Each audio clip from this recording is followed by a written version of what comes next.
Let's talk about books, baby. Let's talk about you and me. It All right, is I our quit. Blaster Stashies third annual Stashies Award. So we're gonna jump right into the topic. So no movie quotes tonight. We're rolling with it. Didn't no comic reviews because there wasn't any comics that came out this week. I think I had 2 comics at my LCS in my pull list, and I said I'm not even going to worry about it. I'll pick them up next week. So we're going to go ahead and start. And the first category is I got to pause this. Funko Pop of the Year. Let's start with Mike since he's our Funko master. What's your Funko Pop of the Year, Mike? My pop pickup of the year for I am extremely tired, so bear with me. My runner-up is actually going to be the Collector from Walt Disney World Parks exclusive. Earlier this year, my boss actually got this for me. He went to Disney World and grabbed this for me, so that's a not once in a lifetime, but it's pretty rare to get one of these unless you actually live by the park. But my pop pickup of the year, it was actually on last year's Stashies Award, and I've been holding on to it all this time just to show for today. And that's my first chase I found in the wild, the Razor Ramon NWO. Found him at FYE sitting on the shelf. So that's my pop pickup of the year. And for those of you who don't know, I haven't been on the show in a couple years. A couple years. God damn. Okay. It's been a couple years. I am now over 1,000 pops. I am currently sitting at 1,009. So. Okay. You need to change your name to the Spectacular Spider Grand Pop. Oh, wow. That's a nice little play on words there, Drew. How about you, Drew? How about you? Did you have any Funko of the year? What just happened there? You there? Is that me? Yeah, you're up, dude. My hangout just went crazy slow. Sounded like you had a seizure. Anybody else have a seizure tonight? No. I might be having a seizure.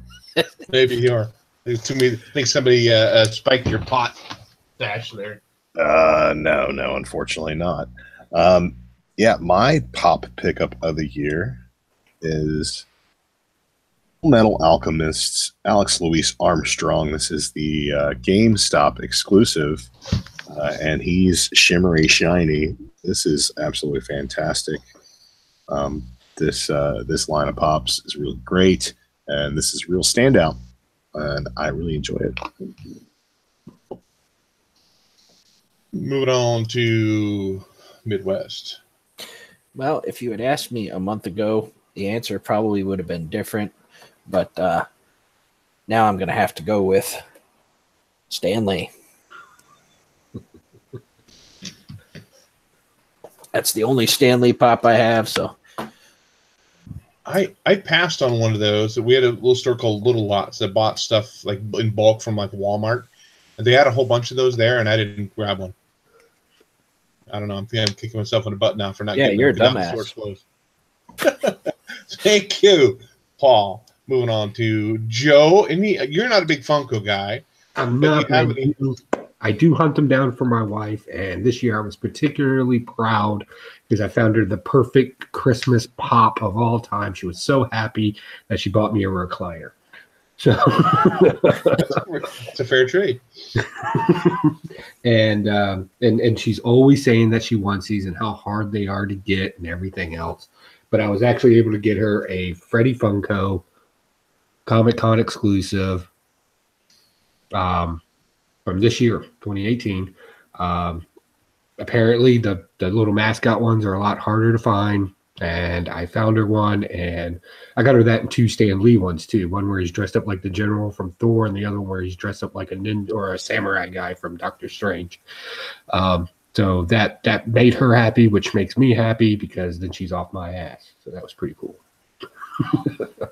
Also, real quick in the room, hey, Pope Grimy, Bake the Snake, Double S Comic Reader, Jack Yo, Comic Core in here. lots of other people. They're sitting here talking. A question was asked to Mikey. Mike, did you get the exclusive Aquaman Black Manta pops for the movie release? I did not. We also got Discovery Bay Comics hanging out here. Mr. Gretzky and Comic G-Man been hanging out since before the show got started. So, lots of people hanging out, enjoying the Stashies. Oh, cool. Mike, you cannot see the chat still. Is that correct? Yeah, I have my laptop closed. So Okay. Just wasn't sure. I didn't want Joe taking over your job. Like I haven't been on for 2 weeks and I've been fired. So I just wanted to make sure. That's fine. I seem to get a better signal through my phone with the laptop closed, so we're going to go with that. Okay, so mine, I got this guy just actually for Christmas. I think it was a really cool character from Into the Spider-Verse, probably one of my favorite characters. Not my Funko Pop of the year, but the Spider-Man Noir. That he was a really cool character. Loved Nicolas Cage's interpretation of him. Thought that was really good. But I totally spaced it until Mike was talking about going to the store and finding a chase that's on the shelf. And this was actually my first chase finding it on the shelf.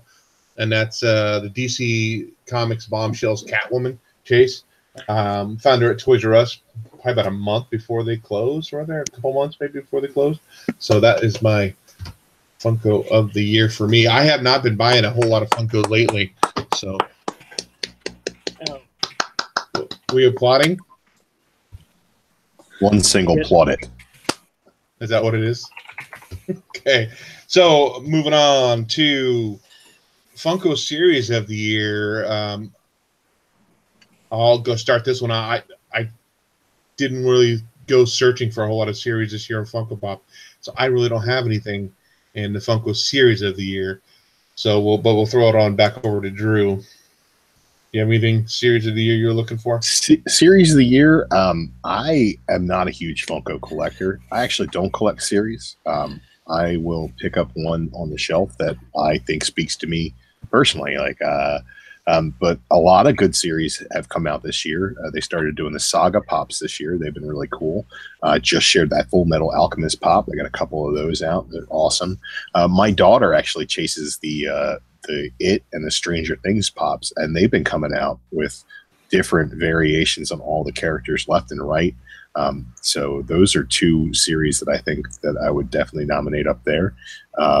So I'll go ahead and say that Stranger Things has probably had some of the better pops that come out this year.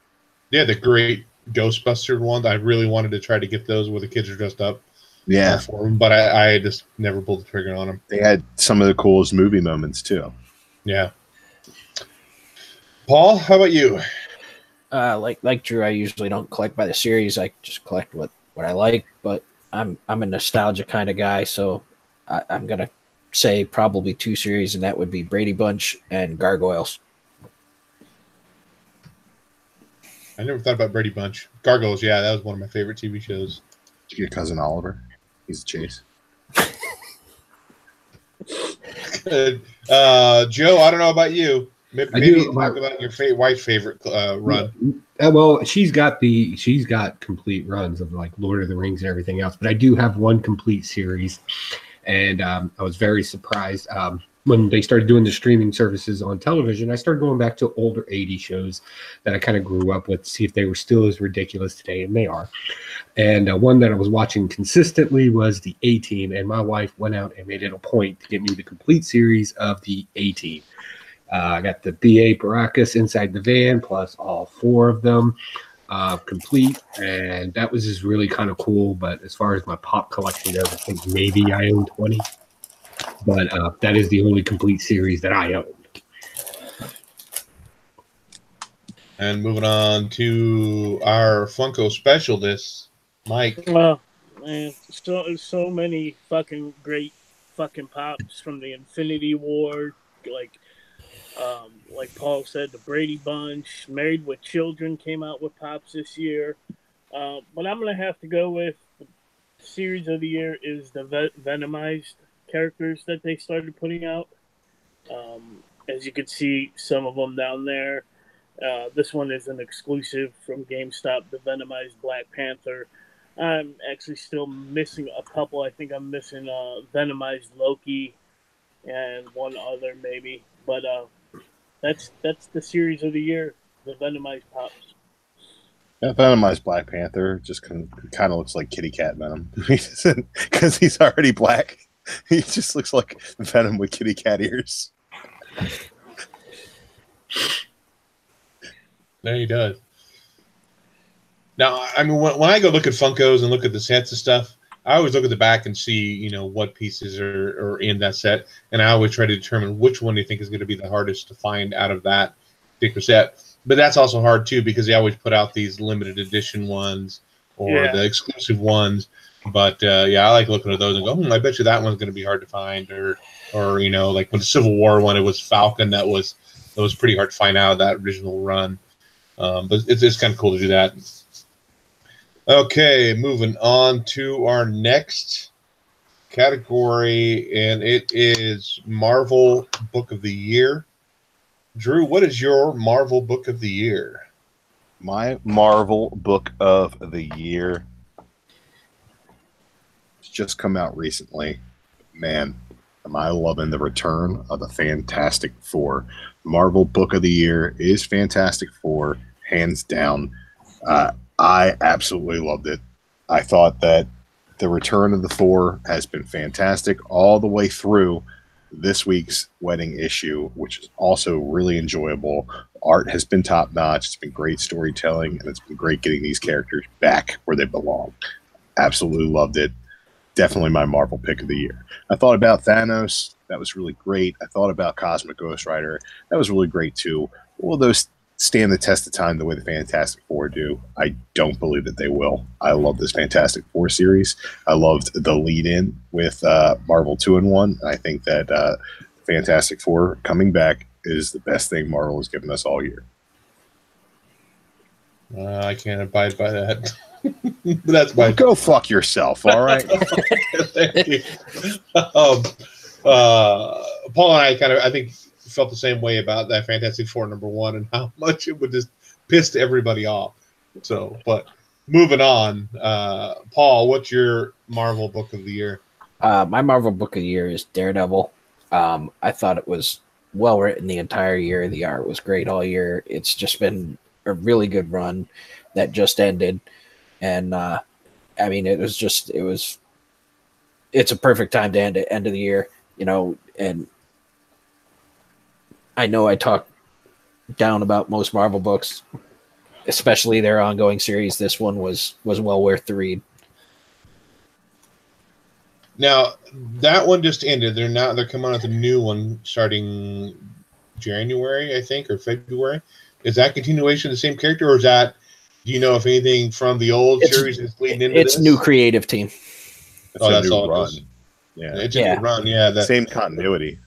Oh, it is same continuity. Okay. Yep. Yeah, it's Marvel. It's been the same continuity since the 60s. Okay. Moving on to Joe and your Marvel pick of the year. Marvel pick of the year will have to go to Infinity Wars. I absolutely enjoyed this. I actually went kind of very crazy with this one as I'll talk and I'll show. Yeah, when I read the first one, I immediately had to go out because I knew this series was going to go someplace. I knew that eventually, like as Drew said, I do believe this book will stand the test of time. We got a whole new universe that's being blasted out of this run. We got brand new characters. I spared no expense on the variants for it. We got some great characters in the Time Warps series with it. I thought this particular series probably did more this year when it launched than any other series has with everything else that it created, with the exception, of course, of Spider-Geddon. However, you know, we've heard that story, and reading this story, it brought new life to the Infinity Stones. It gave us newer characters, great storyline. And it was just great storytelling too. It was intriguing. Like I would rush to go get this comic book. It was just great. I loved it. And Mike, your Marvel pick of the year. Runner up would have to be, I think Drew mentioned Thanos. That was just amazing. But spinning out of Thanos, we got Cosmic Ghost Rider, and I absolutely love that. So Cosmic Ghost Rider would be my Marvel pick of the year.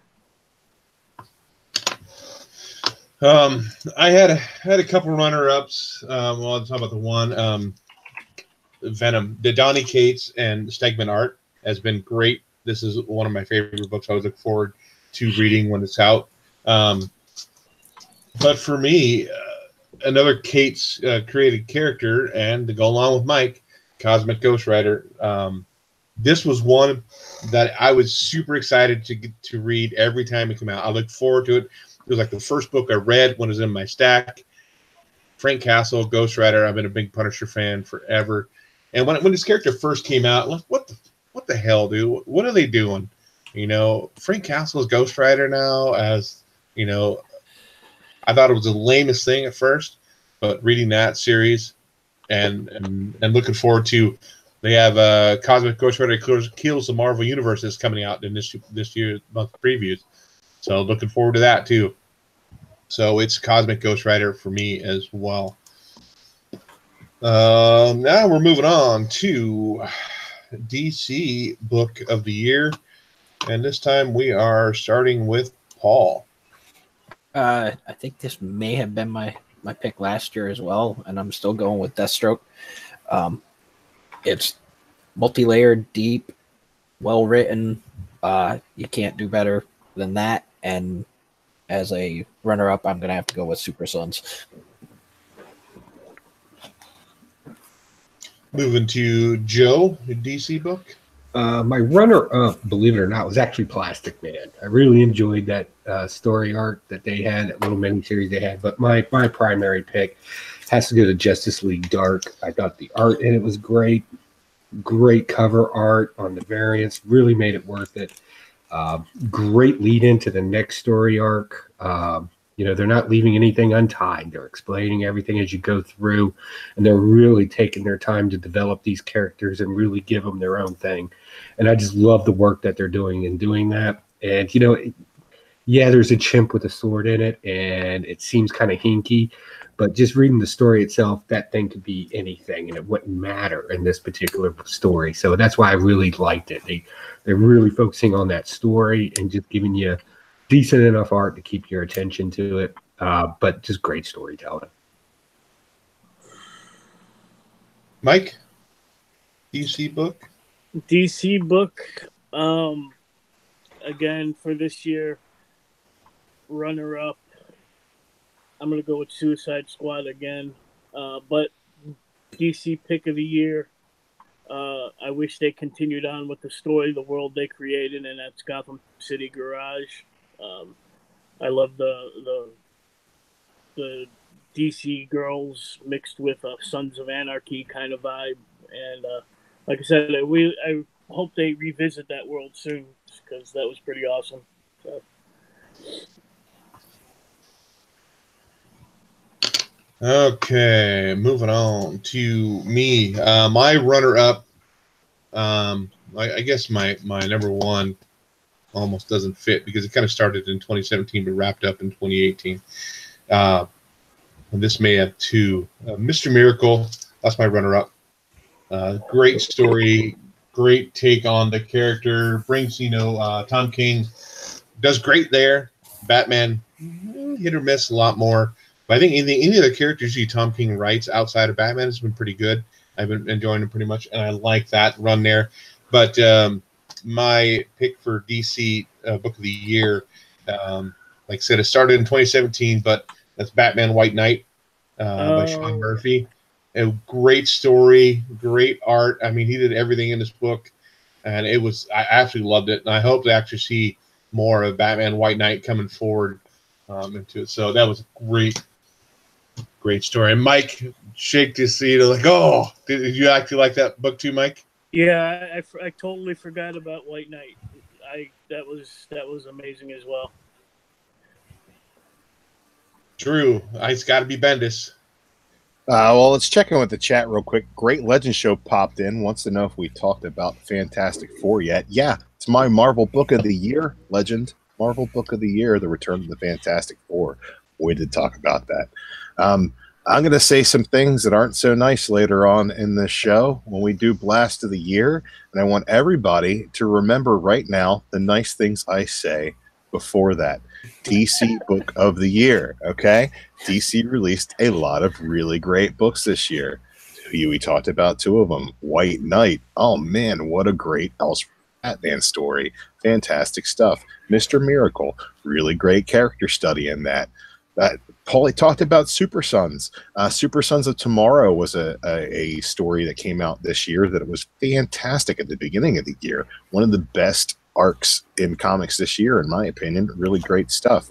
But the DC Book of the Year is the book that makes me feel like the DC universe is somewhere I want to hang out, and that is Justice League. Justice League has been great since it relaunched out of Dark Knight's Metal. Say what you want about Dark Knight's Metal, but Justice League right now feels like I'm watching the Justice League Unlimited cartoon series, and it's just ramped up to 11. It's spot on. The art has been consistent throughout. Really great book. I love Justice League. It's probably my favorite DC book right now. Definitely the best relaunch of the year, coming out of a lackluster Justice League Rebirth. The new Justice League is fantastic.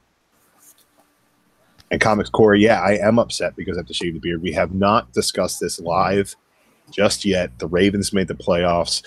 This is the last time this year you guys will see me on YouTube. And therefore, the next time you see me, I will be beardless. I will be lacking the majesty that I currently carry with me today. And I apologize for my face. Should we all go beardless for Drew? No, don't do that. I'm on board for that. Yeah, let's all do that. Joe had nothing to worry about. He's got.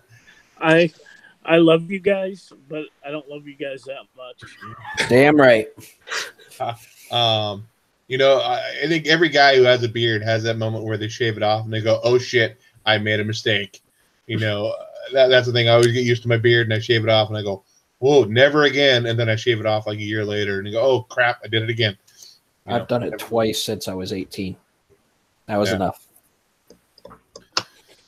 Okay. Don't worry, I'm going to start growing it back immediately. The moment it's gone. I'm going to go to the barber shop, get a nice hot shave, straight razor, and then it's going to come back immediately.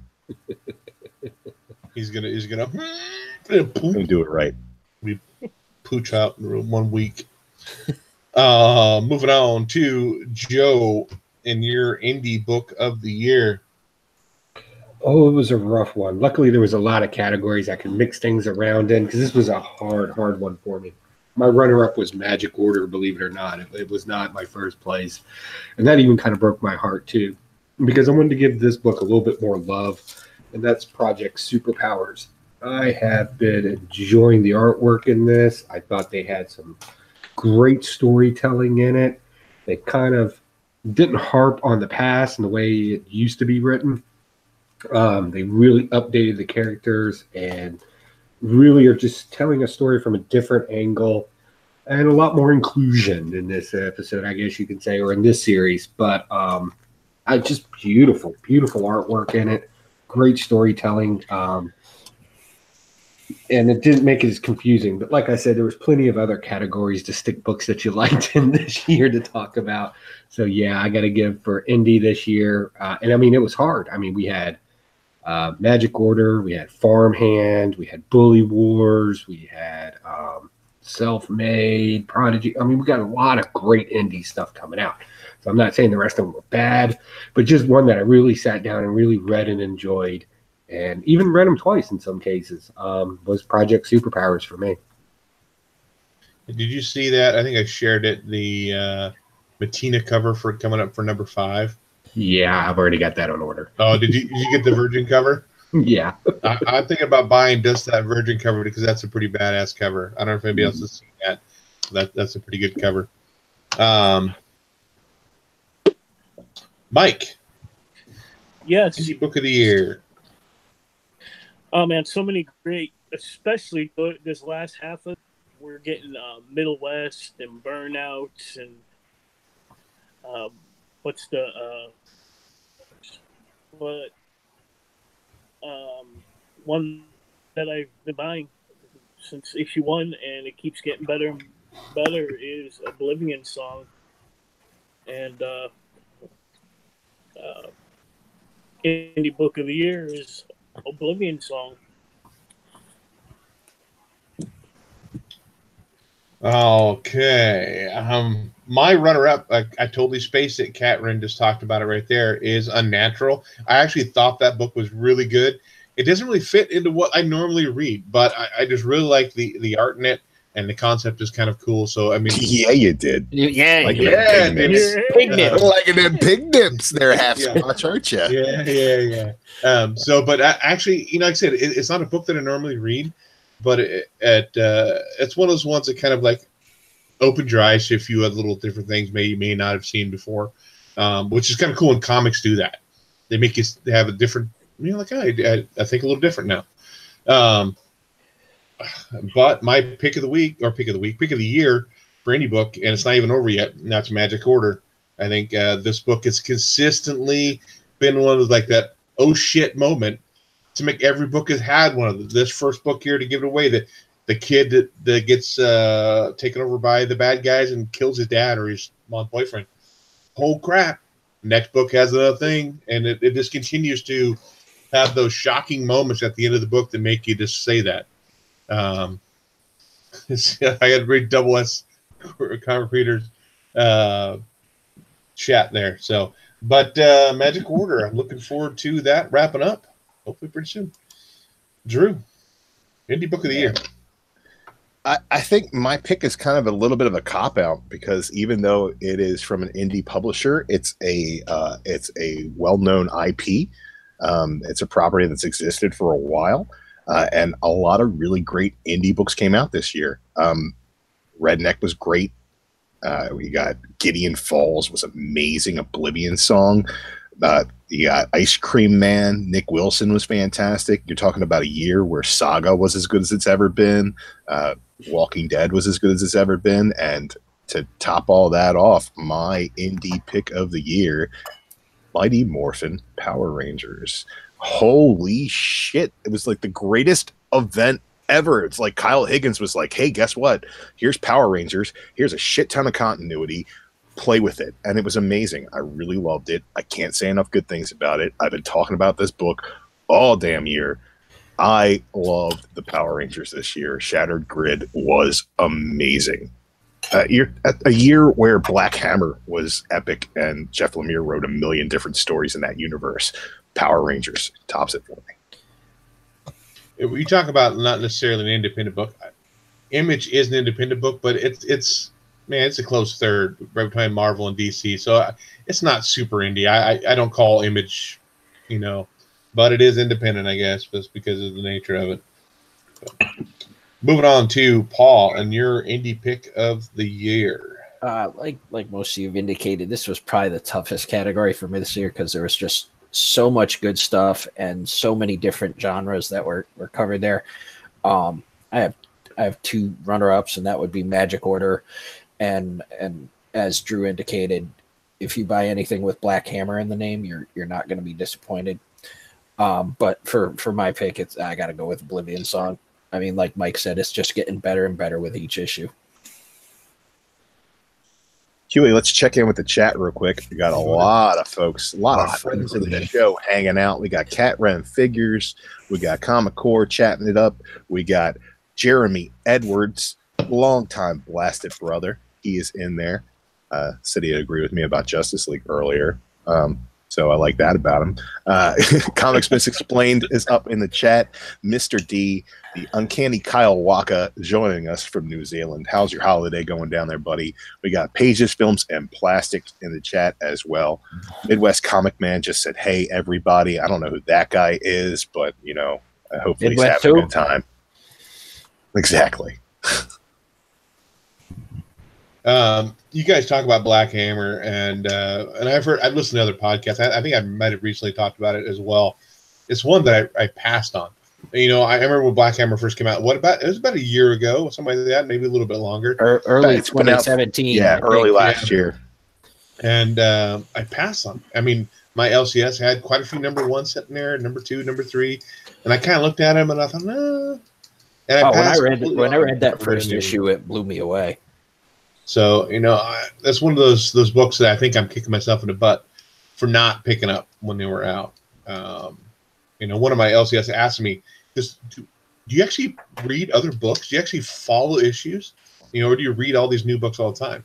And it's hard, especially when we do this, when we're spending, so much money on buying new books to read that come out each week. It's hard to God, I really like that book, but yet I want to get the story, kind of review it. I mean, there has to be really super good for me to continue to follow along with it, or something I'm interested in. So, okay, moving on from comic books right now to non-comic book movie of the year. Let's start with Mike. What's your favorite non-comic book movie of the year? Kind of like you guys, I probably didn't see that many non-comic book movies. One that really stuck out with me, I actually saw it with Joe over there, was Bohemian Rhapsody. Never was the biggest Queen fan. Never knew really much about him, but this movie was just fucking amazing. We were singing, we were dancing, we were hugging. Yeah, my non-comic book movie, Bohemian Rhapsody, man. Go check it out. Even if you're not a Queen's fan, even if you don't believe in what he does and all that bullshit, just go see it. It's an epic movie. Check it out. Is the world ending or something? I kind of the same question. How could Mikey not pick The Meg? Well, So it's got normally sharks. I would go with me next, but I got to go back to Joe and find out. Were you guys hold on, before you do that, dancing and singing? Yeah, they were definitely hugging a lot. But before we get into that, in the chat, we got one Mark BKR90. Mark is in the chat, guys. Thank you. Back to Joe. Were you hugging, kissing? So yeah, okay. Before the lead singer of Queen came out, nobody knew he was gay. Remember, the big surprise was the lead singer from Judas Priest was gay.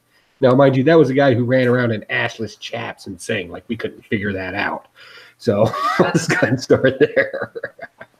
Talk about being a leather rebel. I'm going to tell you, Bohemian Rhapsody was my pick of the year too for non-comic book movie. It was great. It was epic.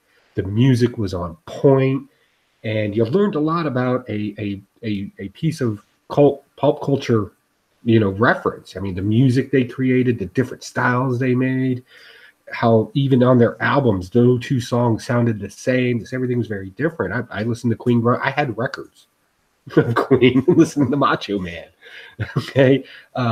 And actually reading the story or watching this story and finding out what it took for them to go to the HIV concert in Africa there and sing, and all the work they had to do to get there. And, and then the guys, just like any other star, he had his personal battles, with relationships and love and alcohol and drugs that, but they didn't harp on it and make it such an impactful part of the movie. They really just showed a person's passions and really what they wanted to do. And all that man wanted to do was just sing in front of the largest crowd in the entire world. And rightfully so. He was a damn good singer. And he is missed even today. I remember my dad, when I was younger, my dad loved Queen, loved No One Bites the Dust, but as soon as he found out he was gay, he didn't want anything to do with the band at all. He's that kind of person, but definitely Queen's got some good stuff. I mean, if I want to belt some songs, me singing my half squatch self in my car driving, I'll listen to Queen. It's some good stuff. My non-comic book movie of the year. This was hard because I didn't watch a whole lot of movies that were not comic book movies, like in the theater. The only two that I can think of that I watched recently that came out last year, runner-up is Quiet Place. I thought that was kind of an interesting movie. Not a whole lot of dialogue, so it kind of ended kind of weird. But I guess my pick of the year, and it did have some pop culture comic book references in it, though, and that is Ready Player One. I mean, if you're an 80s kid, dude, it had so many 80s pop culture references in there that, oh, look at that. Oh, look at that. Look at that. Oh, there's that. There's this. You know, and they probably have so many different licenses to be able to run all that stuff and put it in there. But I think that's what I have to go with, because I can't think of anything else that I watched this year or this last year. So, Drew, how about you? Yeah, I thought I only saw 2 non-comic book related movies this year, and then you just reminded me that Ready Player One is a thing. Maybe that's not the best glowing example for me. My thoughts on Ready Player One, even though I did have a lot of fun when I watched that movie. The 2 movies that I thought of when I thought of non-comic book movies that I saw this year were A Quiet Place, which I thought was good, not great. And another movie that I thought was really, really enjoyable, and that's Wes Anderson's Isle of Dogs. I really dug that. It's a culturally insensitive movie about Japanese people putting dogs on a trash island, and it's stop motion animation, and it's voiced by some of the greatest actors in the history of acting, like Bill Murray, like Edward Norton. These are the voices of trash dogs, and it's actually really, really fun and enjoyable, and makes you feel something. And if you're a fan of Wes Anderson, you'll be a fan of this movie. If you're not, you're probably not going to like it, but hey man, I think it was the best non-comic book movie that I saw this year. Moving on to Paul. For me, it was A Quiet Place. I thought it was brilliant. And I think it just became even more brilliant when you realize how much John Krasinski had to do with it, and I never would have expected that out of him, and I liked it a lot. And they're already doing a sequel, which I was telling my wife today, I said I don't think they should do a sequel because I think it was just a perfectly self-contained movie. Can I ask you a question about A Quiet Place? Sure. If like where the waterfall is, there's like the echo effect that confuses the monsters and they can't really get them there. Why can't they just develop some sort of like siren that is deafening to them that would create some sort of pocket where people could exist? Oh, I think they certainly could. I mean, obviously, I don't want to give too much away about the end. There may be a few people out there who haven't seen it, but they've figured out a way to make them open up their shell so they can be blasted. So, I mean, and there are some holes in it, like when they were sitting there at the waterfall and they were yelling at everything, and they showed them from the other side, and you couldn't hear it going through the waterfall. Well, what if one's behind you? Yeah. Yeah. So, I mean, it's not without fault, but I love any movie that is confident enough in this day and age to not use buckets of blood and just build their suspense on making you feel creepy. Yeah, I fell asleep during the end of that movie, and I had some. When I woke up, I had some questions. Yeah, see, I don't know why they wouldn't like build something out near the waterfall or have something like that, like Drew said, that would cause sound that would kind of drown, their voices out to where they could live more of a normal life. But okay, moving on to where is it? Oh, there it is. It's the bottom of that page. Comic book movie of the year. I might know our answers down, so next year we go, hey, we talk about that last year? We got it down. We'll end up putting it somewhere so we can find it. Comic book movie of the year. We'll start, I guess, with me, because we started with Mike with his. I just saw Into the Spider-Verse. That was a great movie. That's too fresh into my head, though, to think, because most of them think, what's your favorite movie? Oh, the last one you saw. Now, I'm probably actually going to go see it again in the theater. It was a great movie. I'm not going to deny that one bit. The animation was great. The way they told the story was great. I loved it. But I'm going to have to go with Infinity War as my favorite movie, just because the vast amount of characters are in there. You know, and for me, the whole atmosphere going too, because my LCS rented out the whole theater and gave tickets to all his like some of his best customers, and it was all comic book geeks in there. And then that was probably my favorite experience going there because we all were yelling and hooting and hollering, you know, and talking about it after the movie.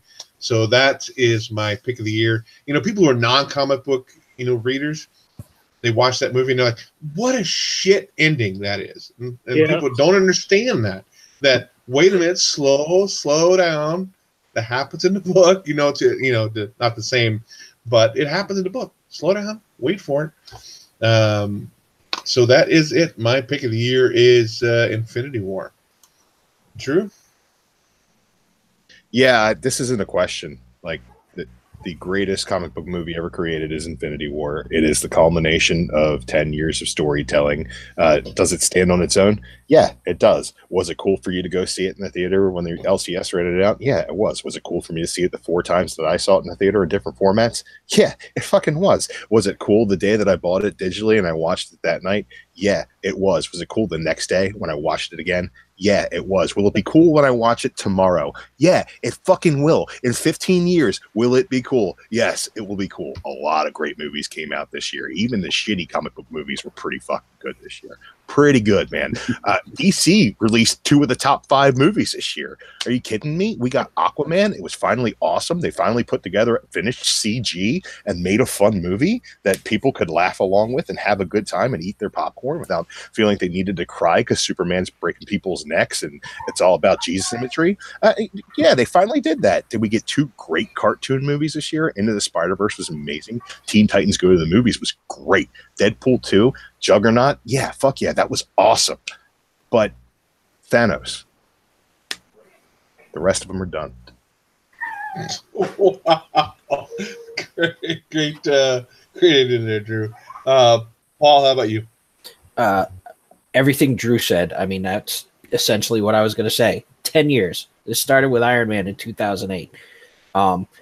And this is the payoff. This is what we've all been waiting for. This is what we've all wanted.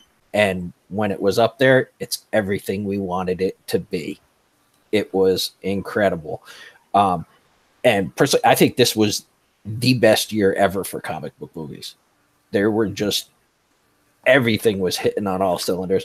And, you know, DC finally followed the Marvel thing. Take a C-list character, make a great fucking movie out of it. The rest will follow. Joe. Yeah, I'm ditto. That movie was so powerful in the aspect as it's just like Heath Ledger's Joker. I'll say it. At some point during that movie, Thanos kind of made sense and you agreed with him, or you felt something sad with him. He wasn't a villain trying to take something over. He has good intentions. He's just kind of extreme about doing it. I mean, the greatest line he said in that movie that even struck a chord in my own heart was, he was sitting there saying, "You killed half my population." And Thanos said, "Yeah, now the kids being born are going to bed with full bellies and looking at clean skies." And I was just like, this is the most epic way to say, fuck you, I did the right thing. I mean, it was so impactful. We expect Thanos to be this bad guy, but come to find out, he actually has good intentions. He's just going about it the wrong way. Because I'll tell you right now, nobody on the Avengers team has any solutions to what Thanos has proven as a problem yet. So what does he do? Snaps them all away. The most powerful movie moment this year was a snap. How about that? And that rhyme goes out to you, Legend, because I know you rhyme. And Mike. Fuck it. Infinity War. Movie of the year. Wow. I think that may be the first time in the history of the Stashies we've had a clean sweep. Clean sweep. Now, flawless victory. Like you said, Dave, Spider-Verse was fucking amazing. Aquaman was brilliant, except for Mira's acting. That's the only thing I didn't like about that. Amber Heard, God, horrible. But I like Drew's comment on that earlier on the off air. You call her Amber Seed because she should not be heard. Yeah, Infinity War all the way. So I thought about that. I watched the Endgame trailer, and it talks about how he's wiped out half of all the living creatures, whatever on Earth. So did he wipe out half the resources as well? Did he wipe out half the plant life that provided subsistence for the Me and people? some friends, we were talking about this, and the big thing was, why didn't he just create more resources with the Infinity Gauntlet, right? And the best thing we could come up with was, well, he knows what life is. Thanos knows what life is, and most of us know what life is. So even if he uses the Reality Stone or something else, you still have to have some knowledge of what it is that you want to happen.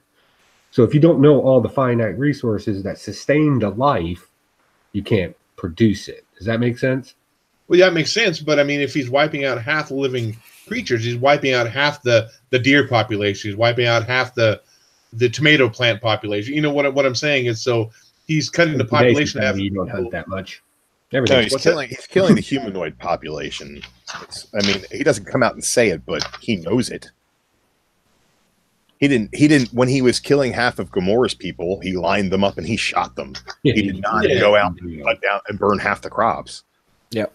No, but the Infinity Gauntlet was something different. It was using powers from the Gauntlet, not necessarily physical. The movie, it was granting. We didn't start seeing the trees and stuff like that disappear either. We just saw the yeah. I'm an Oregonian here. We believe everything is living. Okay, everything has substance. Okay. Good luck with that. I don't know what that. Did I just detect the faint hit of patchouli? You might have. I hope you stub your toe in your Birkenstock, hippie. Okay, moving on to non-comic book TV show of the year. We'll start with Drew on that one. Non-comic book TV show of the year. I don't watch a whole lot of TV anymore. But I will say that this is a genre TV show, and it has been made into a comic book. But Rick and Morty, season 3, that was my TV show of the year. I don't think that anything else made me laugh as hard or think quite as much as a guy turning himself into a pickle. Fantastic storytelling, great writing. I love Dan Harmon. He can really do no wrong in my mind. But I haven't seen that pedophilia sketch that he apparently did 10 years ago. But beyond that, yeah, Rick and Morty season 3, that was my show of the year. Paul? Well, I have 2 picks here. One is a new show, and I wasn't really impressed with a lot of shows this year, so I'm going to kind of go unconventional here, and I'm going to go with Cobra Kai. I thought that was a pretty damn good show. And as far as a show that I discovered and binged on, I'm going to have to go with The Expanse. That show is fucking incredible. It's political and action and just, it's crazy freaking good. I can't believe I didn't watch it when it first came out, but I kind of like the whole binge model anyway, so I've been able to just totally immerse myself in this show, and you should go watch it now. Joe? I said it in the off air. I kind of have to go with the ranch on this one. I really like Ashton's character. You know, they killed off the brother and they brought in a cousin who is a war veteran, and he suffers from PTSD, and the family's just trying to take care of family. But then again, you have these great moments of levity where you get the father, who's just an old grumpy ranch hand, extremely right wing, loves his guns, loves his land, loves his family, and don't really give a crap about anybody else. And how he's even himself is having to modernize himself after a divorce and learning to deal with another person. And then they bring a baby in, and you see the power of a baby when it comes into a family that's kind of dysfunctional to begin with, and how everybody comes together. I know it's simplistic storytelling, but I don't usually have a whole lot of time to watch TV, so I can't get too deep into things. And usually when I'm reading something, I'm reading over some paperwork anyway. So it's just refreshing to have something that I can just kind of listen to in the background, watch every now and then, and it made me genuinely laugh. Mostly in agreement. So they killed off that guy, the one guy who was accused of sexual assault. Is that the guy that got killed off? The one from the '70s show. Yeah. So yeah, he got accused of sexual assault or rape or whatever. Yeah, And so they must he's have fired done, him. and they brought in some other guy. And I mean, is it good storytelling? Again, I'm going to say no. It's extremely simplistic. I thought they over dramatized the PTSD section a little bit and tried to make it too much of a focal point, but the writers don't really understand PTSD. And they just kind of did this generic thing where every loud noise makes him lose his shit. And that's not realistic at all. But it did bring awareness. So that was kind of cool. So I'll give it for that. But I mean, super simplistic storytelling. If you're just looking for something to just kind of stare at, if you like old people cussing and old people being grumpy and young people being dumb and drunk, it's okay. It was like my childhood. It was okay. Moving on to Mike. Seeing as I haven't watched any really good TV shows, we're just going to go with WWE NXT, the only good thing that the WWE has put out in a long time. So, Okay, so you said WWE? NXT. NXT, I haven't watched wrestling in forever, so I wouldn't even have any clue what any of the wrestlers are anymore on there. Now, if Game of Thrones would have been on this year, I would have been watching that, and that probably would have been my TV show of the year. I don't really watch a whole lot of new modern TV show. I was watching Vikings for a while, but I kind of fell off of that. Kind of lost interest in it after Ragnar got killed. You know, whatever. I didn't want to pay attention to that. I have been rewatching Sons of Anarchy. Started with season 1. Started watching all that again. Now you guys gonna laugh at me so hard because it was something my wife and I started watching, and we watched a few episodes every night. And that is Flip or Flop. It was a real estate show on the Home Channel or something like that. It's a married couple that go out and buy these houses and they flip them. It was just kind of a fun thing. My wife and I kind of sit down and watch together. Hey, let's watch a couple episodes of this. 20, 25 minutes an episode. Stupid reality TV. But I can't think of anything else that I really watched this year. So, unfortunately, that's it for me. And that was it. That's TV show, non-comic book TV show of the year. Now we're bunching back into... Oh, it says Katie makes him watch that. Mark has to watch Flip or Flop. So, he said that. I hope that's what he's talking about. Paul, comic book TV show of the year. This one was actually pretty easy for me. I mean, my runner-up is Legends of Tomorrow because it's batshit crazy, but it knows it's batshit crazy and revels in it. But for me, this show's been great the whole time it's been on. But this last season, Lucifer, especially with the way it ended, was freaking amazing. And I'm glad. I don't know. I think it was Netflix picked it up for the next season. So. Because they had one hell of a cliffhanger at the end of the season. So I'm looking forward to the next season of that. Joe. Comic book show of the year. There's a lot to choose from. We can go with Happy. That was pretty cool. I'll definitely give that a runner-up. Hopefully they do something else with that. Krypton. Kind of dragging. I have to go with Paul on this one. I have to go with Legends of Tomorrow. Again, when I read vivaciously, I'm always reading something, whether it be a comic book or a book, and it takes a lot of thought. I put a lot of thought into my reading. Weird. So when I watch TV, I don't want to have to think. I want you to produce entertainment to my face that catches my attention, and I think Legends does that. It knows that it's silly. It knows that it's stupid, and it knows it doesn't even have to make sense. I'm going to throw you some references. I'm going to braid you with colors and fantastic storytelling that makes no sense whatsoever. And all I expect you to do is drool and nod along with us, and I do every time that it's on. Absolutely. That was Legends of Tomorrow. Yeah, we said. Yeah, I'll talk about when it's my turn up here. Mike, how about you? Comic book show of the year. I did not watch Daredevil season 3. I did not watch. What else came out? Iron Fist season 2. And Yeah. Power Man season 2. Yeah, I didn't watch any of that shit. But I did watch The Gifted, and I still love that show. So I'm going with The Gifted again. My show, Legend of Tomorrow, great special effects for a TV show. I mean, you look at that; they have pretty high quality special CGI stuff on that. But it's hard for me to get into any of that WB stuff. I've talked about that numerous times before. I tried watching Arrow. I tried watching Legend of Tomorrow. I got about 3 episodes in. It's the CW. That's CWB? I'm sorry, CW. Sorry. You got to dare to defy. Dare to defy, homie. That's right. Can't get into Supergirl. I've tried to watch that. Nothing.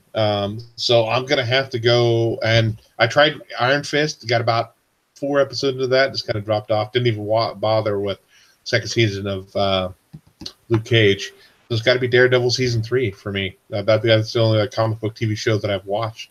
So Daredevil for me. Drew, how about you?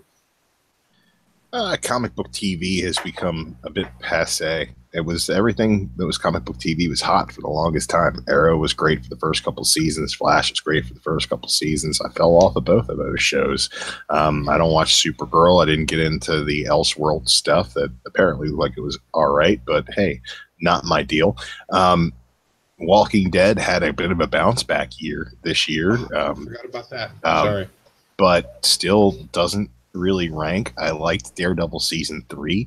But yeah, there was something that was way better than that. You guys are probably gonna be surprised by this, but my comic book show of the year is Sabrina. The Chilling Adventures of Sabrina was on Netflix, was phenomenal. I could not stop watching that show. The characters were spot on. There's a little bit of a adaptation issue with Salem the cat, but that kind of threw all that on the cousin character. Really good stuff, man. The acting was solid. The storytelling was solid. Just the production value overall was just really great. I really enjoyed it, and I can't wait for more. I always forget Walking Dead's a comic book show, but that did bounce back a lot. I love the season mid-series finale. That was actually great. I'm looking forward to the Whispers coming in, so I might have to change mine from Daredevil to Walking Dead. Oh, that's no! Because I can't backtrack. No. Nope. No. Let's check in with the chat. We're not having the wrong envelope getting opened again. Okay. Go ahead. Chat there, Drew. Since checking the chat, Baked the Snake says Walking Dead looks promising. Got Chino Comics and more. Says Daredevil was the best show. Earlier on, when we were talking about non-comic book related shows, I know Kat Wren threw in Letterkenny, and the only reason I didn't pick that is because I haven't watched up to the latest parts of Letterkenny. I've only watched the first 2 seasons on Hulu. I haven't gone out of my way to pirate Canadian television. But hey, man, I'm sure that it's really great, and I can't wait to actually watch the rest of it. That is a good show. Mr. Gretzky wants to know if anyone watches Gotham. They can watch Gotham if they want, but they probably don't like good things, so they're probably not watching this show. Okay, so throwing low-key shade at Gotham. Moving on to next category, and this one's a hard one too.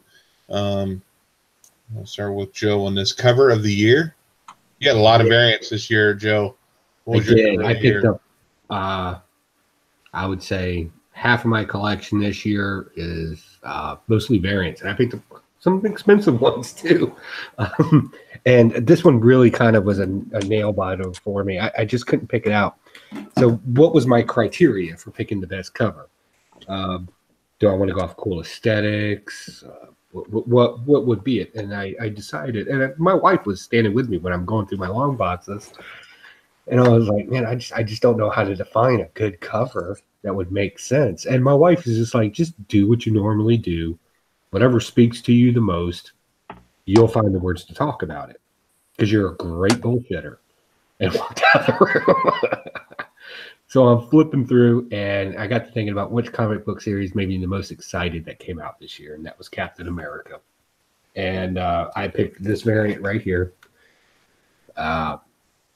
This to me is probably, I know it's not as artsy as a lot of them. I know it's not as impactful as a lot of them, but it really meant a lot to me. I've shown this same variant around my American Legion, and they all just thought, wow, that is just really cool. That no comic books did this kind of stuff, and they really felt humbled by it because it's kind of an homage to soldiers. And I really enjoyed this cover. I know I could have gone with, God, with all the covers that I have for the same books, I could have gone with anything, but this one right here. And I remember actually when I picked this one up, I was at an American Legion convention. I did a haul video on it, and I'm wearing my American Legion hat, and I was able to pick this up. And it was kind of, I don't know, maybe you all have your own channels, and a lot of you in the chat do too. But, you know, when you do your own channels, and didn't you just do that one that just kind of sticks in your head? That was me being able to, for the 100th year of the American Legion, to be able to hold something like this up and be able to talk about, you know, the two things I love, you know, my time in the military, comic books, and even the Legion. So 3. So that was kind of a big deal for me. So that kind of stuck out in my head. So that's my pick of the year. Damn what anybody else thinks.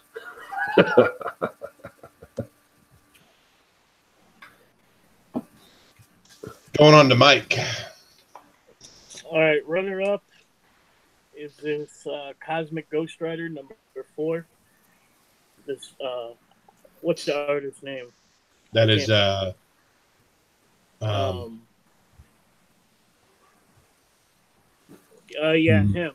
But him. That's not Matina. No. He did some Justice League Dark covers too. I could open it up and find out, but I'm not going to because it's my runner-up. What is it, Joe? You know it? Isn't it Middleton? Clayton No. Crane. Crane. Speaking of Matina, my cover of the year just came out a few months ago. You guys know it had to be this one. The fucking Aquaman with the sharks. Absolutely love it. Actually, this is actually Justice League number 11. So, right there, cover of the year. I thought for sure you were going to go with that Jabberjaw Aquaman cover. That was a good cover too. That was a good cover too. That's what I put on Facebook. I put all those covers. But Those that's Middleton cover. That Jabberjaw Aquaman one, didn't it? I don't know. Yeah, I think so. Yeah. This one was really hard because I'm trying to figure out all the covers that I bought throughout the years. I mean, I buy, 30 books a week sometimes. That's 120 books a month. That's what 144. No, more than that. That's a lot of books. I can't do my math right now. Maybe just because of it's not my pick of the week, but I had to pick these out. My Unnatural, my Pigments. Yeah. Mm-hmm. So no, these aren't my cover of the year. Catherine did talk about it though. I think she was talking about that one there for the cover. I'm gonna have to go with this one, and this was actually I've got one of these for me. This was our first Patreon that we had. I like this cover. It kind of reminded me a lot of Adam Hughes Baroness cover, and I think that's what I like. I don't even read G.I. Joe. This is I forgot the name of the company I got it from, but that is the Baroness G.I. Joe 252 cover. I absolutely love that cover. It's great in Mylar too. Not as good as Adam Hughes, but pretty dang good. I'm gonna have to go with cover. Yeah. Go with that. Put it in the Mylar. Get the shiny on that hiney. Get the shiny. You just might as well and slap it and slab it. Drew, you have a cover of the year? Yeah, I was actually thinking that that Unnatural cover was pretty great, and I was going to dig that out, but I had a couple that I actually liked more than that. My Marvel cover of the year was Fantastic Four #1. This Saad Ribic, the Virgin cover. I really dug that. I thought that there was a lot of great covers out of DC this year. Batgirl 24, the Middleton cover is my favorite of the Middleton covers, and I got that one slabbed up because I really, really, really dig that. I think it's probably the best of the bunch, in my opinion.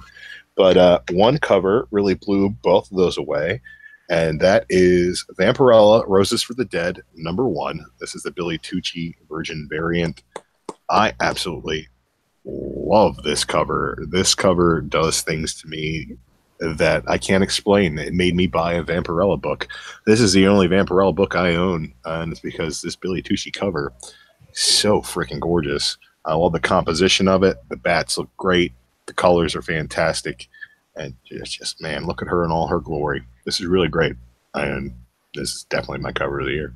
I prefer a Lenzer Vampirella over Tucci. That's just me, though.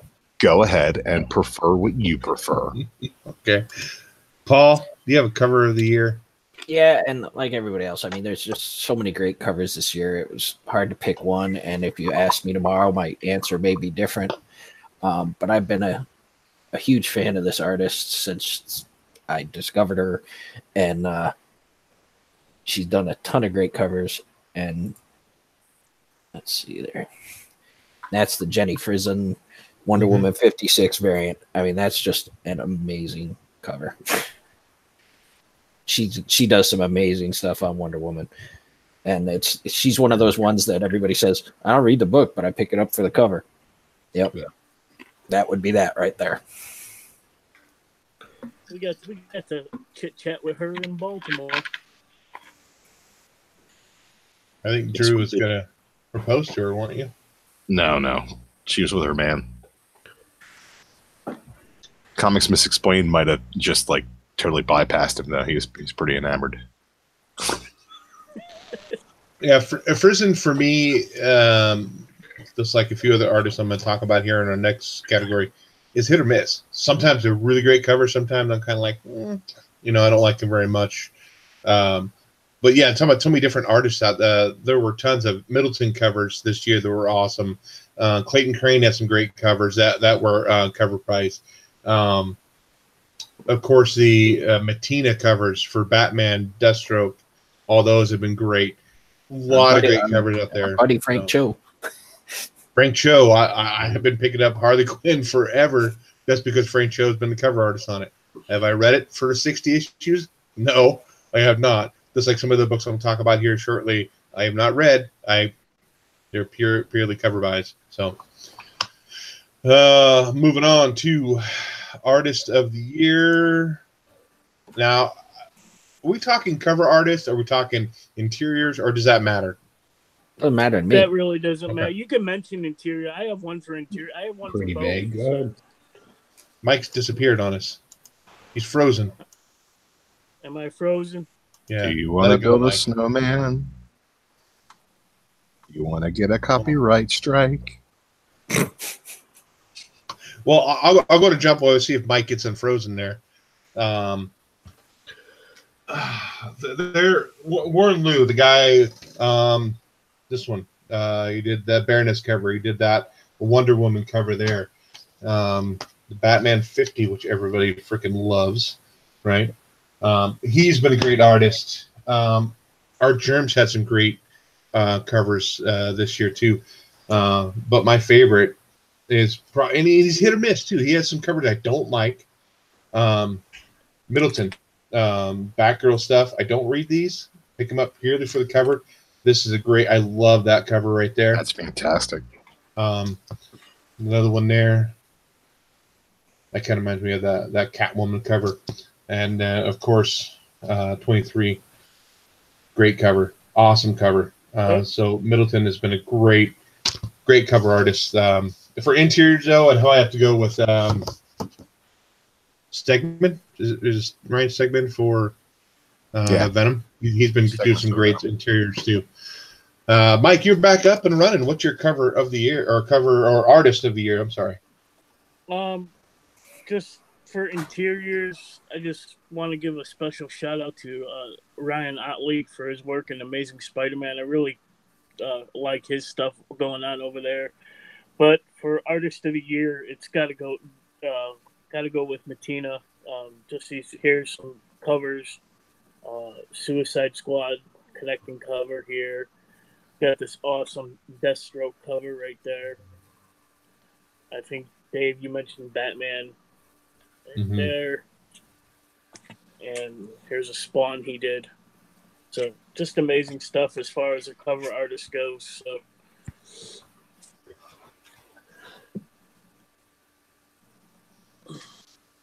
So Baked Snakes, Mitch Gerard for Mr. Miracle. He had some interesting art too. I love the part. It wasn't Darkseid. Who was it that pulled out the glasses and it showed like little animations of him opening the glasses? Oh, that was kind of funny. Go ahead, Drew. You're up with favorite artist of the year. Yeah, we had a lot of really great covers this year. DC really blew us away with all the great covers they were doing for their B covers. And I think that probably inflated a lot of sales because a lot of people were buying books that they were not reading. We got a lot of Batgirl sales, and I don't know anybody who reads Batgirl because of Joshua Middleton. We got a lot of Catwoman sales because of Art Germ.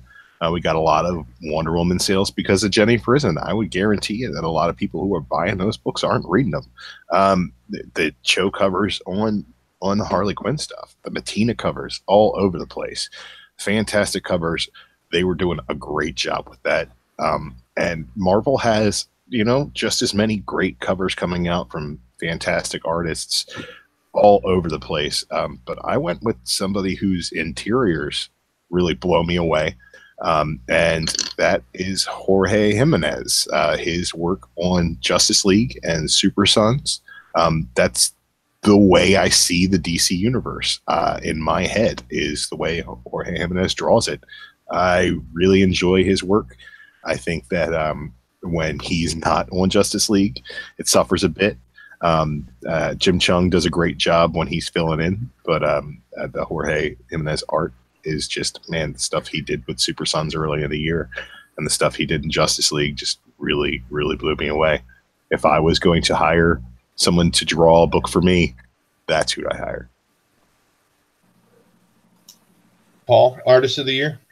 I actually have two, just because it's kind of like a two halves of the year. First half of the year, all anybody could talk about was Art Germ. And then the second half of the year, all anybody could talk about was Middleton. I think they were the ones that everybody was looking for this year. So, I picked up some other stuff. To me, they're both kind of hit or miss. I think Art Germ tends to all start looking the same after a while. And Middleton, he had some ones that I thought weren't his best work, but that's what is getting the bucks right now.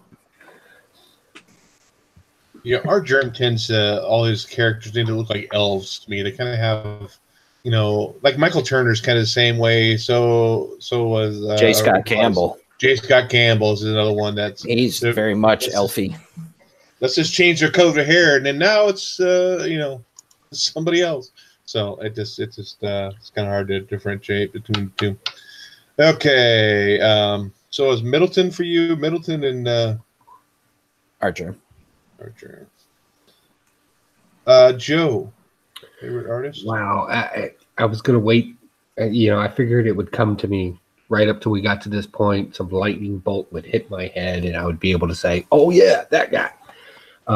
It's still a toss-up with me, and if I had to make a choice, my toss-up, of course, is Middleton, Art Germ, and Mattina. I think they've created the best variants this year, and I'm basing mine solely off of variants, not just regular covers, not interior art, none of that. Just who has the better variants I wanted to go after, who's putting in the work. And you're constantly hearing the same names on any countdown list for the upcoming list. You're hearing those three names, and people are rushing out and buying their stuff. Whether it's good or not, any artist is hit or miss. Da Vinci had some fails, so it is what it is. But if I had to go with consistent, and I actually had to, if I had to separate my comic book collection by artist, I would probably have more I'd probably have more Matina than anything else. He's consistently good. His variants are always on the top tier. Yeah, I got to go with Matina. Mike? Oh, you went, didn't you? Yeah, that's right. You went Matina too. That's right. Sorry, I forgot we went back to you. Yeah, Mr. D in the chat says Tony Daniels underrated. I love Tony Daniels Batman stuff. That is some great. I really like his way he does Deathstroke Batman. stuff is incredible. Yeah, So definitely. definitely a good choice too. Moving on to Writer of the Year. We'll start with Drew. A lot of great writers this year. One just stands out above the crowd. Some of the highlights of the year definitely be Zdarsky working on Marvel 2-in-1. I loved what Snyder did with his Snyderverse of the DC running out of Metal into Justice League. I really liked what Tomasi has done with Super Sons and his end of his run on Superman. I think that Jason Aaron's been doing a great job on Thor and Avengers. I think that Scotty Young, everything he touches is gold. His Deadpool is great. His own series have been fantastic.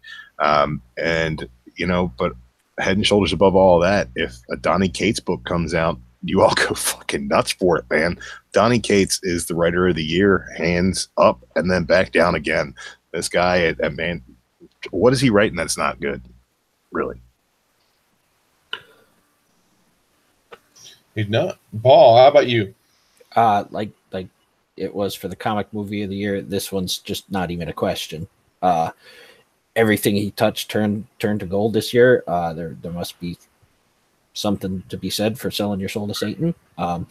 Because every single book he did this year was amazing. Donny Cates. Joe, looking kind of confused. I'm going to disagree. You would be wrong, sir. Comics Miss Explained in the chat said Jeff Lemire is his second pick, and I did not mention Jeff Lemire, but man, so much great stuff from that guy this year too. Yeah, absolutely. Well, here's a name that nobody's bothering to mention, but you all love the comic book. Mark Lamar. Well, yeah, he did one. Donny Cates did 12. He also wrote Magic Order. This is why I'm glad we were able to break it down, and I'm finally glad to be able to talk about Magic Order. This is how you tell a story. And the only reason why I didn't put it as my comic book, because it just doesn't read like a comic book. It just reads like good storytelling. This is how you tell a great story that doesn't involve superheroes, that you can bounce off tropes of, that you actually have to create something that people can still reference. And this guy did it absolutely correct. When this becomes a show, which I hear it's going to happen, they really need to get this guy involved in the scripts. This guy knows what he is doing. I know he's not a very well-known artist, but I'm going to tell you right now, everything he's done on this has just been epically awesome. The language that's used in it, it's just been great. The dialogue back and forth. You get the heart between the family. You get the vileness and the bitterness of the person. Remember, this is a person that's a villain here. Doesn't want to take over the world. They just want their problems to go away. And their problems are what we perceive as the good guy until the big cliffhanger. And that cliffhanger alone that nobody saw coming, couldn't even guess it to happen. That's good storytelling. That's good writing. And I'm happy that we added this last little category at the last minute so I can finally say that about this book. Mike. That would be Donny Cates for his work on Venom. So You're a Cates guy too? Joe's had a good run on the show, but I think his time is done. Yeah, he just made Venom awesome again. So that's.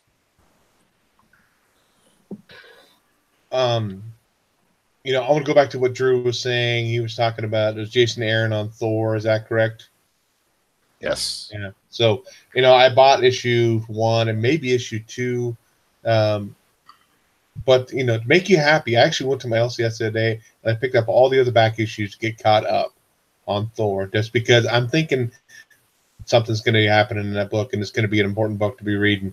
So I'm back and got all the back issues on that. So I'm going to be caught up. I'm looking forward to actually getting caught up on that book too.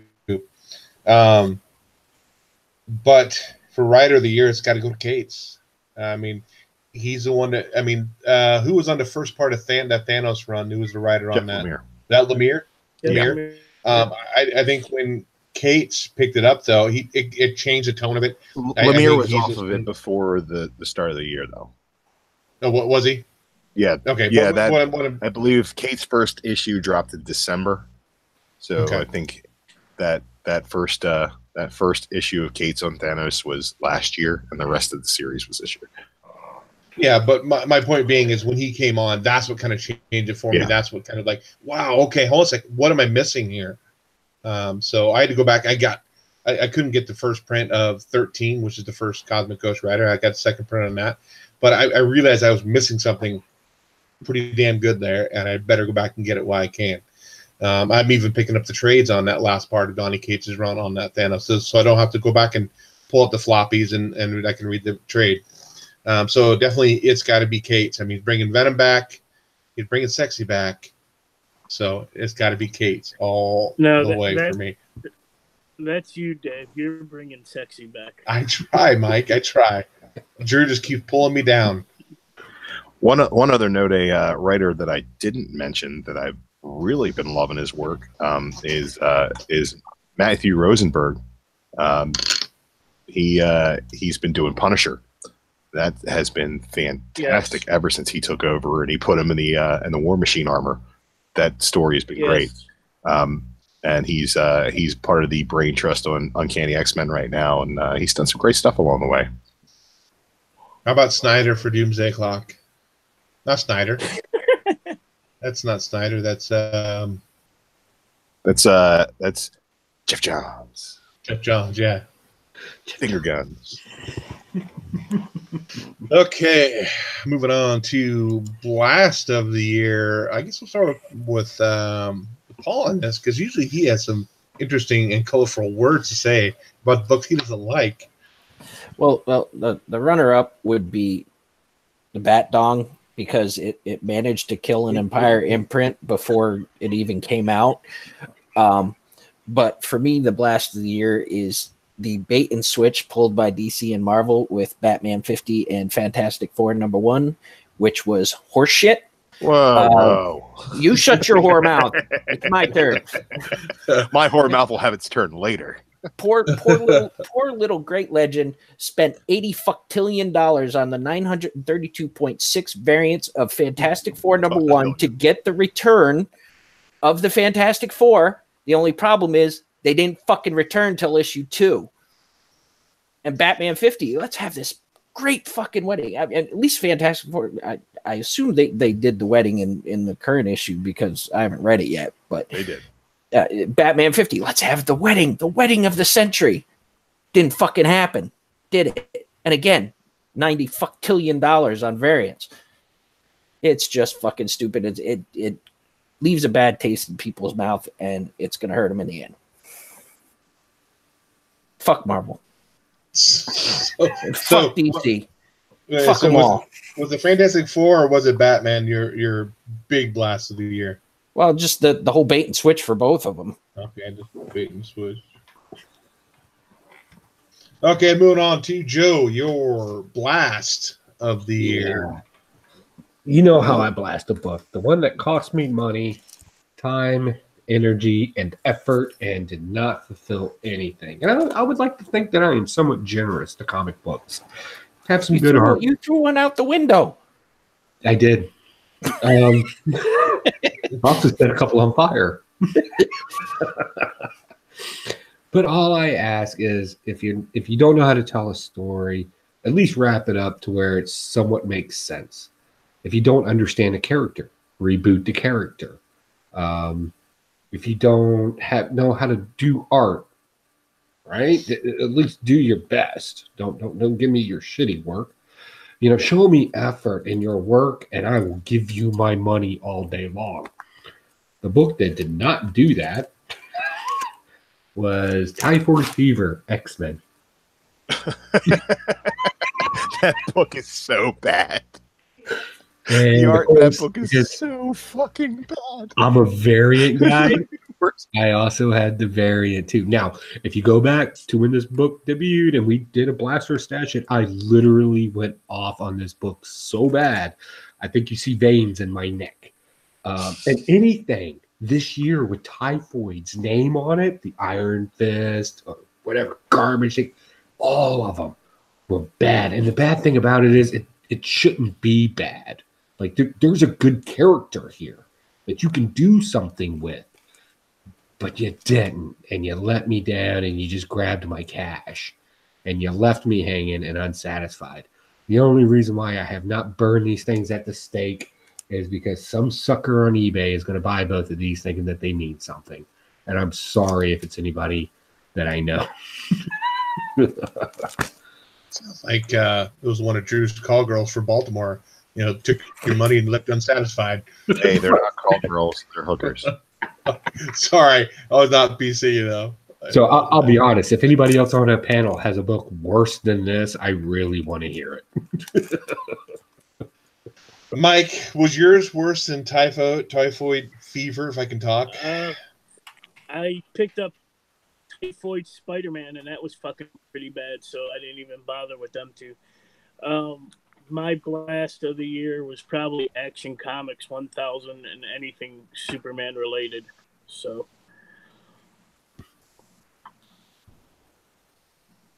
yeah, if you look at the previous guide this year, or this month, DC comic or Detective Comics is issue 1000, and of course they have freaking 12 different variants for it at $10 a piece. And I'm looking at them and going like, dude, I like all of them, but I don't want to spend $120 on the freaking variants for the Batman 1000 or Detective Comics 1000. So my blast of the year, I got a couple. One I didn't even read because I read the concept of it and I said, that I'm not even bothering with that, and that is Man Eaters. I don't even know who the artist is. Anybody heard of Man Eaters? Yeah. I got the first 2 issues. Do you really? You must love it. You must love it. So menstruation. That's a blast for me. I mean, the stuff I have to deal with in the park, I didn't want to read about that. You know, talk about the women reading their period and all that crap, dude.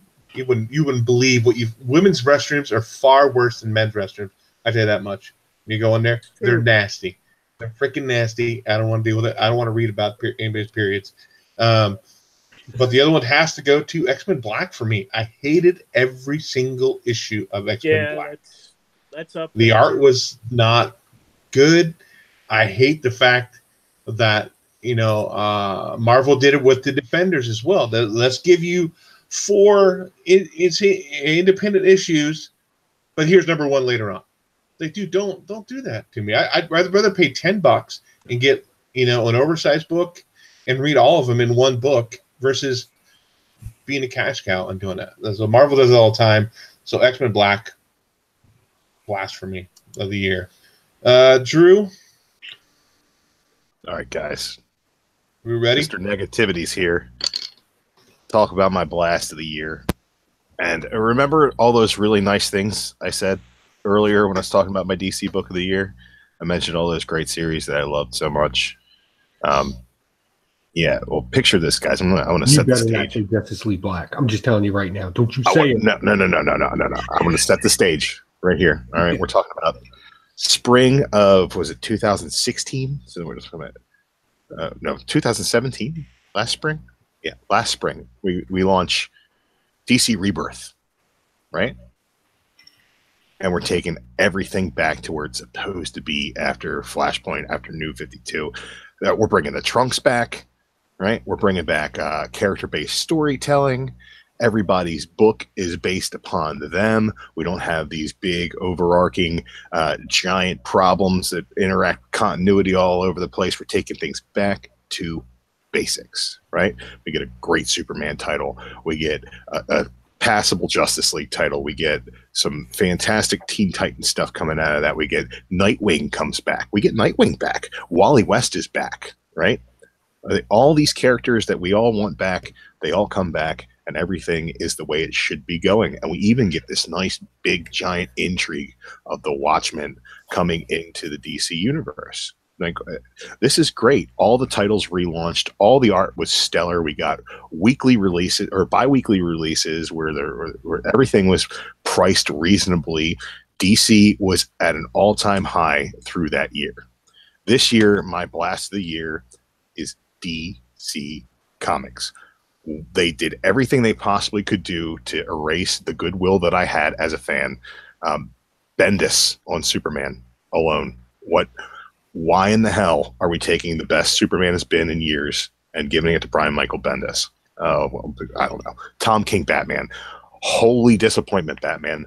Holy disappointment. What the fuck are we doing here? Super Sons.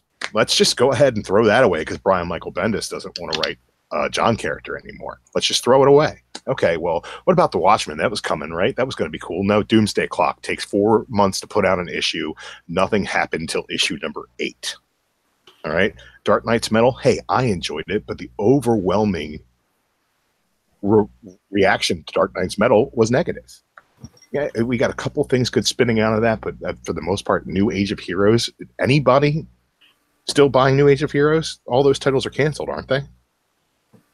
Yeah, I mean, we get Mike has his hand raised. Yep. He's still buying them. Hey, Drew, how about that page quality, paper quality? Oh, I'm getting there.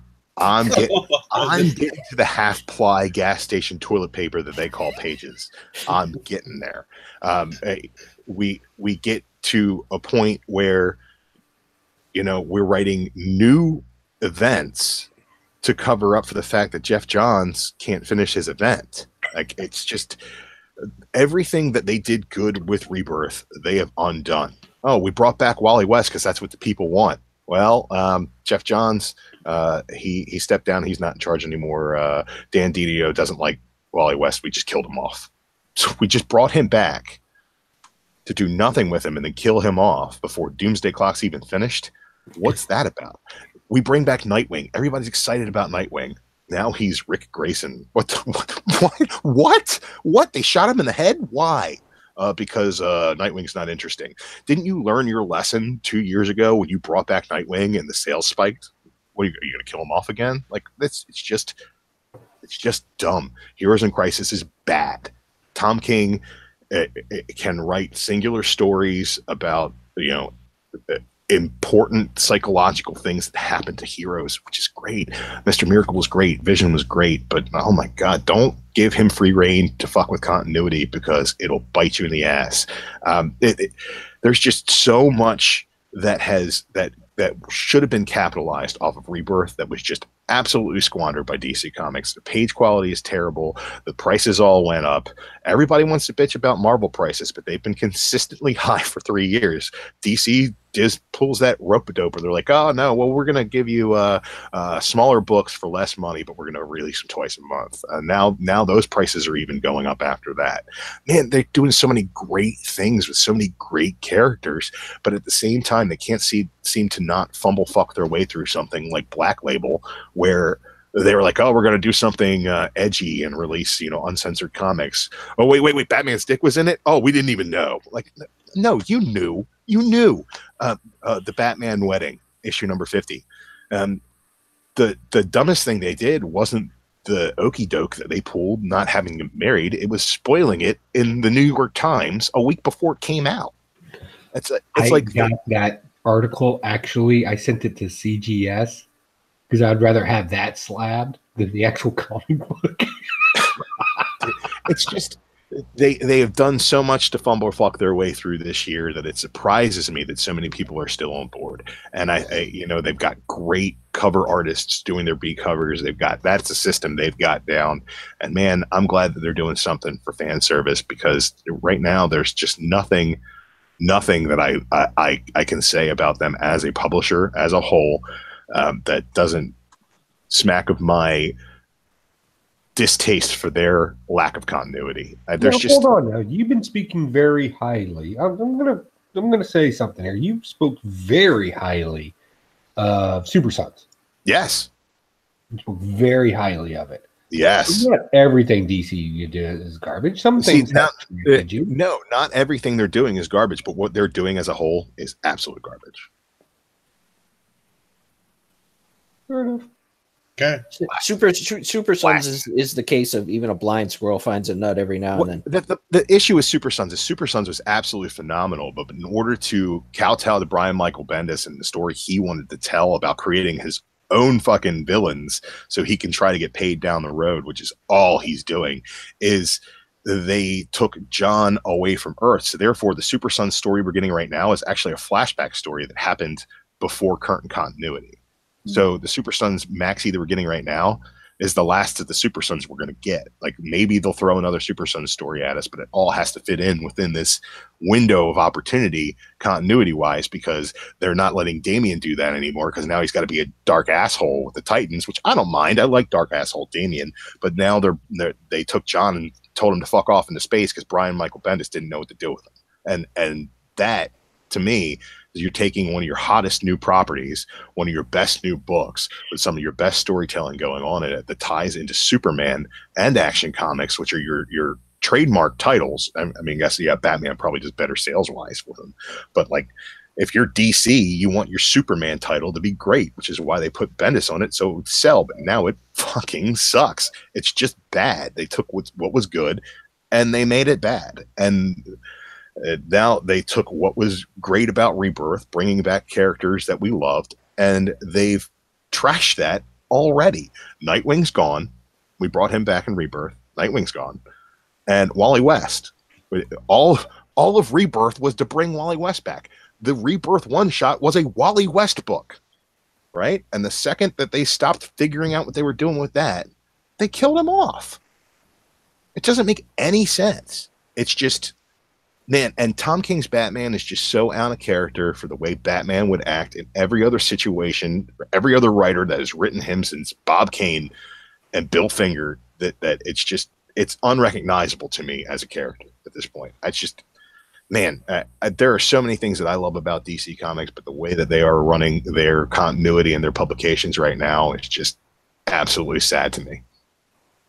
Well, if you look at Batman, his history, you can't say that he hasn't changed since Bill Finger, and he certainly has changed. Yeah, he has changed. Yeah, but I'm not trying to defend Tom King's writing in any way. But I mean, it's just another metamorphosis of the character. Okay, here he's campy, in the '60s, because of the TV show.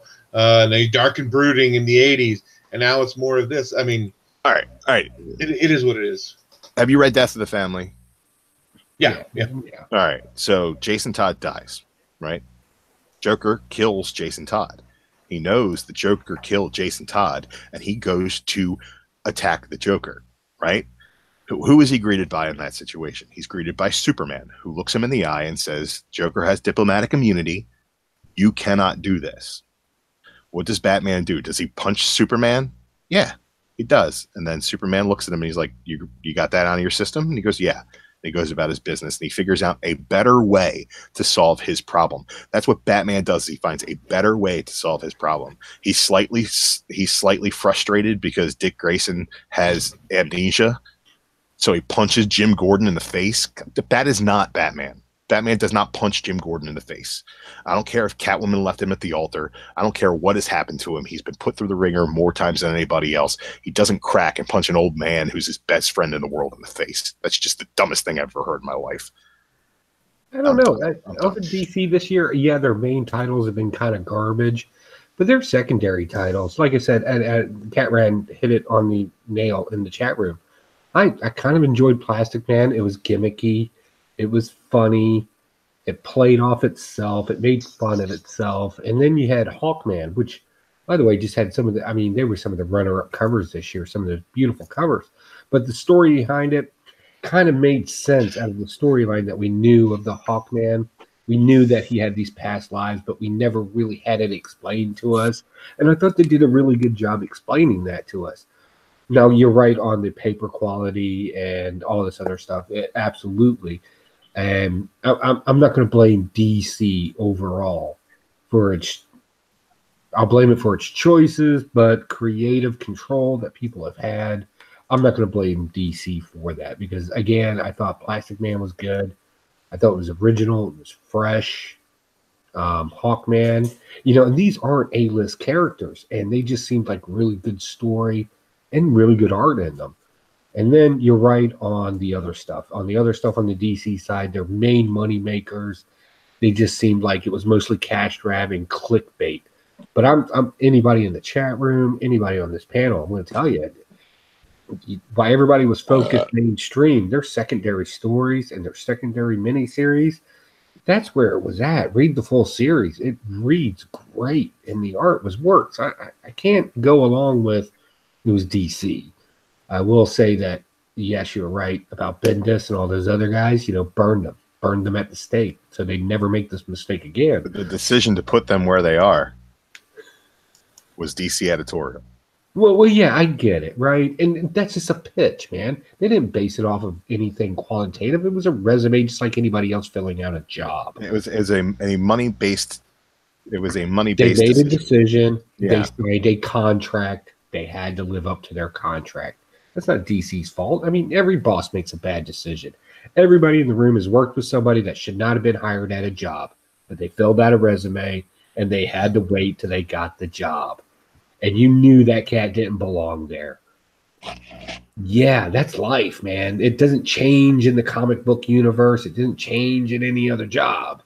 When you sign a contract, you got to live up to it. I'm sure DC's punching themselves. You don't sign that contract if it's a bad idea. You don't sign the contract if it's a bad idea. Well, no, DC look, the contract. Bendis signed it. I'm not going to argue with you.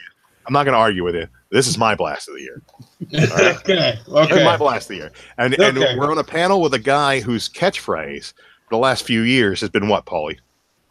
What's that? What's your catchphrase been for the last few years? Fuck Marvel. Exactly. So if he can hold Marvel accountable for what they've done, I'm holding DC accountable for what they've done. All right, buddy. Yeah. Okay, moving on. Let's end this show on a higher note and figure out who this award goes to. The Stashy Award for 2018 Stash of the Year. I'm about making some of these and sending some of these out to some people maybe, but let's start with Mike. Mike hasn't talked for a good while. What is your Stash of the Year, Mike? Stash of the Year was a book that started about a week after the second annual Stashies, and that has recently just ended a whole year, and that's Old Man Hawkeye. Great story. Next, we're getting Old Man Quill, so we'll see if that is my Stash of the Year for the fourth annual Stashies. But Old Man Hawkeye, I loved it all the way through. So. Hey, Kylo. Kylo, you want to say hi? Come on. Nobody wants you. Thank you, Jeremy. Same one that I had before. Come on. There he is. I was going to finish him up. I'll go ahead and paint him gold.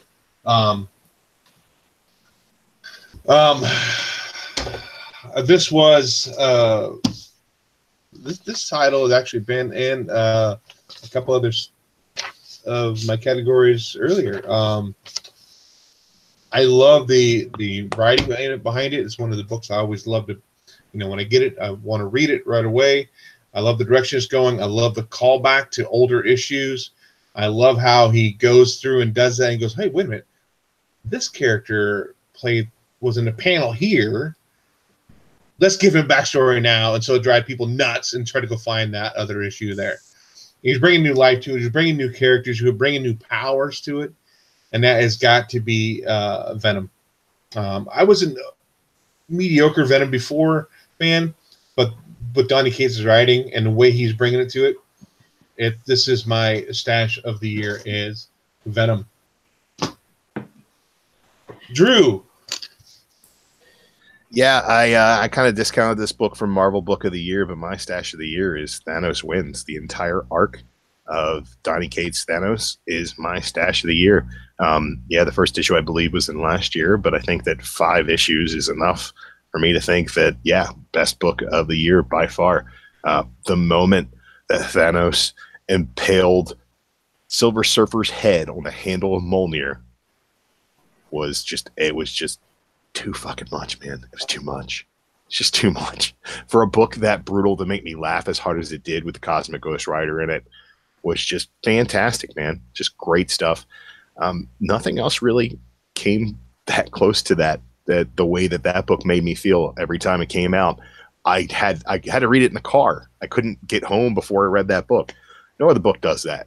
I can't think of the last book that I needed to read in the car before I left the LCS. Paul, how about you? What's good, Mike? I said a Hustler. No, I'm not allowed to read that in the car. Yeah, his parole officer said no pornography. Well, just not in the car. Paul, your stash of the year. Stash of the year, I talked about it earlier. For me, it was a no-brainer. It's got to be Oblivion Song. It started out with a bang, and it's just gotten better and better with every issue. It's probably the book that I look forward to reading when it comes out the most. So, yeah, that's the one. Moving on to Joe, wrapping us up in all the categories. Your stash of the year. You're actually the newest member of our crew, so we don't know what you've been reading throughout the rest of the year, other than the past couple months. Yeah, I've got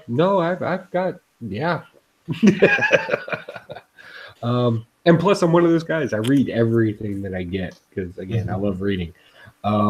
So Stashy of the year again. This is my first time doing it, right? So I kind of put some thought into it. I'm like, but what do I consider a Stashy of the year? And I can only come up with one conclusion. What will I not sell? What's in my collection? Because I want it in my collection. It will never leave my collection. It will never sell. What will that book take? And mind you, I'll buy variants. I'm that guy. I do that stuff. And only one book made sense. And this is why I'm kind of glad we had a lot of positive award going on tonight. And I went with Cosmic Ghost Rider on this one. I'm sorry. This was great. I was getting tired of the old school Ghost Rider. It always seemed like this mopey guy. And then when things need to happen, he basically hulked out into Ghost Rider. Here we have already a straight up man killer that has no problems with dropping bodies left and right, who's literally in heaven drinking beer and he gets pissed off and bored there. I could see this. So what does he want to do? He wants to roll out on a motorcycle and go cause some more trouble? Cool. I'll follow that. Let's watch that happen. Let's see that play out. And how does it play out? Not what you would expect. He ends up killing something he had to raise and take care of. The guy acts in the best tensions, but when you screw with time, time screws with you. And we saw the good and we saw the bad of that outcome throughout this entire series. I'm super happy to have all the variants for this. I'm super happy to have the story for it and the complete run of it. This truly made me happy. Definitely my stash of the year. I cannot dump it. Just can't. So that's it. That wraps up our... Oh my goodness, no Funko out tonight. Do we have any almost 2 hours? Do we have any predictions for next year? Oh my goodness. No. No, I don't think so. Not right now. Not what the time we're running. Paul needs to get out and go to work. I got one prediction. I predict that Paul's going to be late for work tomorrow. Conan's going to flop. What's that? What is going to flop? Paul's going right to bed. Conan's going to flop. I tell you what, I have a bold prediction to make, gang, and you can mark my words on this. Captain Marvel will be released as Marvel's first female-led superhero movie to disappointing box office. Ooh, think about that. I think so. I don't know. What about Elektra? Get out of here. Get the fuck out of here with that Electric bullshit. Fucking my dog. We do have some other stuff coming up that's changing. I talked about it before, but I think I'm going to go ahead and go forward with it. We are working on taking the audio from this and plugging it into a podcast. Once I get that up and running, you guys will have links to that. And thinking about doing some other content on just podcast exclusive stuff, maybe stuff just for our Patreons, just so we can give them a little bit more, because they're out there actually giving us money every month, putting their name up, and they're not winning every month. I want to be able to give them something a little bit more for their $2 or $3 they're kicking us, So maybe we'll work that. Maybe that'll be our first podcast, and maybe we'll get a couple guys on there. We'll just talk about that and talk about maybe our predictions for next year, maybe what we're looking forward to, or maybe what's on our list to buy this year for back issues. So maybe we'll talk about that. So I think that's it tonight. Of course, whether you blast it or whether you stash it. We doing shout outs or no? No, we're not doing shout outs. We're not doing shout outs tonight. This is about us. It's all all about shout outs us. to everybody. Well, okay, thank you. You just did. Shout out Steve. Shout out Bob. Shout out Dave. Shout out that other guy. I think Joe's wanting to get out of here. over there. It's time for bed. Time for bed. So, again, since Drew so rudely interrupted me, whether you blast it, whether you stash it, happy reading, and we'll catch you guys next week.